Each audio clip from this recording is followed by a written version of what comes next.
What's happening, folks? Back with another reaction, back with some more live Aha from their 1991 concert in Argentina. And the next track in the playlist, and we are getting right to the end. Is there like one after this? Just want to make sure where we are. That's not the right folder. Yeah, one after this, and oh, you might not be surprised to know what that one is. We'll talk about it next time. But yes, the penultimate track in this live performance is The Blood That Moves the Body from Stay on These Roads. Of course, I wonder how it might sound. I think I've heard two live performances of this before. Was it Ending on a High Note and I think Centrum Scene? You'll have to check me on that, but I think that's right. I also remember I listened to the, what was it, 2-time gun mix and 3-time gun mix, so I think I've heard a number of variations of this as well as a couple live performances, but again, thinking of how the sonic stylings have gone for their performances on this tour, in this concert, and at this time in their live performance career, I wouldn't be surprised if there's a bit more of a rock sound to it, or if it has a bit more of that, you know, live, almost like jam band sound to it. So let's give it a listen. This is Aha and a live performance of The Blood That Moves the Body from the 1991 concert in Buenos Aires.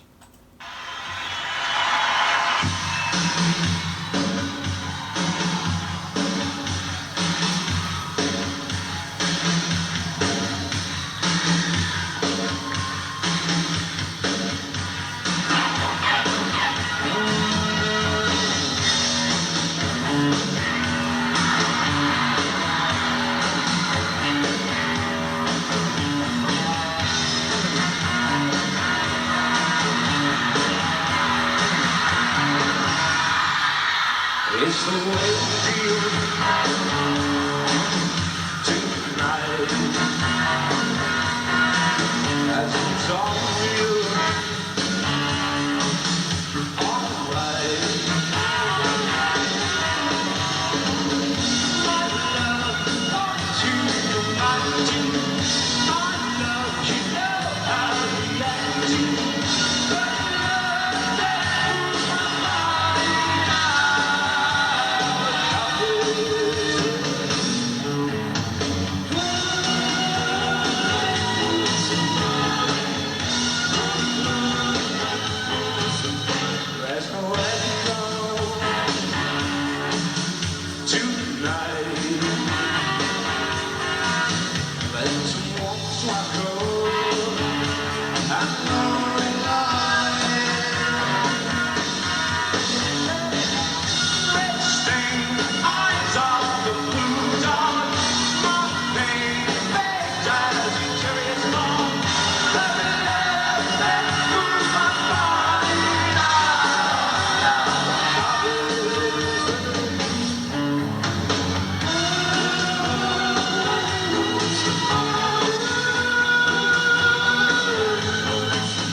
So it absolutely did have a bit more of that live jam band feel to it. I think Morton sounded great on vocals, and actually there are a couple moments where it's like, man, he's almost singing like Morrissey here, like, which, I think Morrissey has a great voice, and especially on the classic Smiths tunes, he has this very fluid,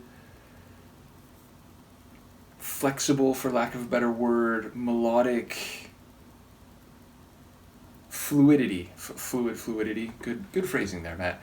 But yes, it feels like there were a couple moments where I felt like, oh wow, like I bet you Morrissey could sing this part, and it would sound similar in its delivery. But yes, again, at the end of a concert, especially while you're out on tour, there's been a couple moments where people have commented like, he sounds a bit fatigued here vocally, but it's impressive that at the end of a concert that is what, an hour and a half, 2 hours, something, that he sounds as good as he does here. And yeah, a bit more of a rock band feel to the tune. I feel like tempo wise it actually might have been a few beats per minute slower. Like that was my impression as it was going along, that it felt not sluggish in terms of a criticism, but it felt like they deliberately slowed it down a bit, and yet it still sounded heavier because of that sort of guitar rock edge to it. It felt stronger or heavier, but a little bit slower at the same time. So I don't know, maybe it's actually the identical tempo as the album version, but yeah, my impression of it as I was listening here is that it felt a tad scaled back in terms of the pace or the BPM of the tune. So yeah, again, it's a cool song, and one that, as always, I'm wondering, if you're going to tee up Take On Me, which, newsflash, the final track in the concert here is Take On Me.